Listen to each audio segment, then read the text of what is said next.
तो ये कहानी मैं एक लड़की के पॉइंट ऑफ व्यू से बताने जा रहा हूँ। उस दिन मैं नॉर्मली बैठी हुई थी और अपने लिए ऑनलाइन डेटिंग ऐप पर एक पार्टनर ढूंढ रही थी। और कुछ देर ढूंढने के बाद फाइनली मुझे एक लड़के का फ़ोटो मिला। उस लड़के की उम्र भी मेरी उम्र से मैच खा रही थी। तो फाइनली थोड़ी देर उससे बात करने के बाद में हम लोगों ने मिलने का डिसाइड किया। और जैसे ही उस लड़के ने मुझे अपनी लोकेशन भेजी तो मैंने भी मिलने के लिए हाँ कर दिया और मैं उससे मिलने के लिए निकल गई। और जैसे कि उसने मुझे लोकेशन भेजी थी तो थोड़ी दूर चलने के बाद में आखिरकार मैं उसके घर पहुंची गई। तो मैंने देखा कि वो एक घर नहीं है, वो एक मोटल है जहाँ पर वो रह रहा है। फाइनली मैंने अपनी कार को पार्क करके आसपास देखा तो मुझे वो किसी भी रूम में नज़र नहीं आ रहा था। तो इसलिए मैंने उसको फिर से मैसेज करके पूछा।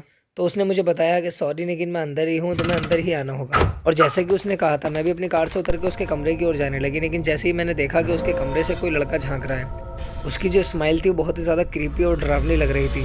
और जैसे ही उसने अपना विंडो क्लोज किया मैं डर गई और मैंने उस लड़के को मैसेज किया। मैंने उससे पूछा कि तुम्हारे साथ कौन है, तो उसने कहा कि मेरे साथ कोई भी नहीं है। और जैसे ही उसने ऐसा कहा मैंने अपने कदम पीछे हटा लिया और अपनी कार में बैठकर वापस अपने घर आ गई। और घर आते ही मैंने सबसे पहले उस ऑनलाइन डेटिंग ऐप को डिलीट किया। और फिर उसके बाद मैंने कभी भी नई दोस्ती करने की कोशिश नहीं की। लेकिन वो उस लड़के का चेहरा मुझे आज भी याद है। उसकी हंसी मुझे आज भी रातों को सोने नहीं देती है।